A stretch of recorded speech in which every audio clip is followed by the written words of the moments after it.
ఇంటింటికి Telugu Desam documentary episode 3కి స్వాగతం.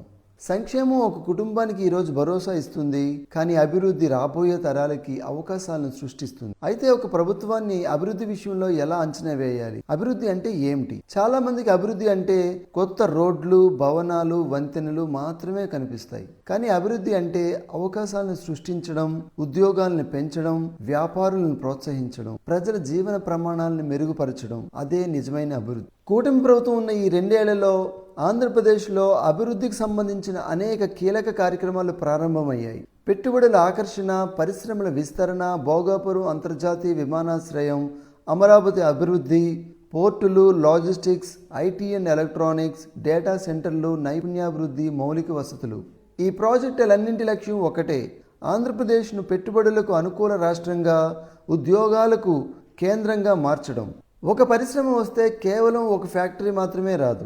దాని వెంట చిన్న పరిశ్రమలు వస్తాయి, రవాణా పెరుగుతుంది, స్థానిక వ్యాపారాలు అభివృద్ధి చెందుతాయి, కొత్త ఉద్యోగాలు వస్తాయి. ఒక ప్రాంతం మొత్తం మారడం ప్రారంభమవుతుంది.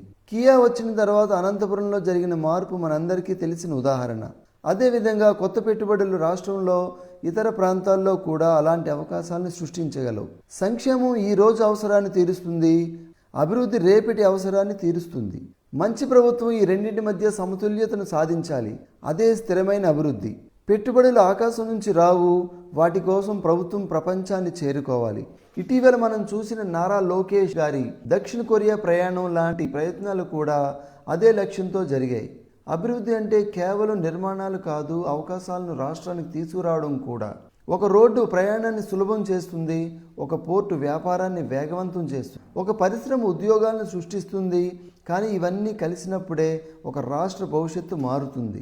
అందుకే కూటమి ప్రభుత్వం సంక్షేమంతో పాటు రాష్ట్రానికి పెట్టుబడులు, పరిశ్రమలు, ఉద్యోగాలు తీసుకురావడంపై కూడా దృష్టి పెట్టింది. ప్రపంచం ఆంధ్రప్రదేశ్ వైపు చూడాలి, పెట్టుబడిదారులు మన రాష్ట్రాన్ని ఎంచుకోవాలి, మన యువతకు రాష్ట్రంలోనే అవకాశాలు ఏర్పడాలి. అదే లక్ష్యంతో పెట్టుబడుల కోసం ప్రభుత్వం చేస్తున్న ప్రయత్నాలు ఏంటి? ఇంటింటికి తెలుగుదేశం డాక్యుమెంటరీ సిరీస్ ఎపిసోడ్ 4లో చూద్దాం. Thank you for watching. Please share and subscribe.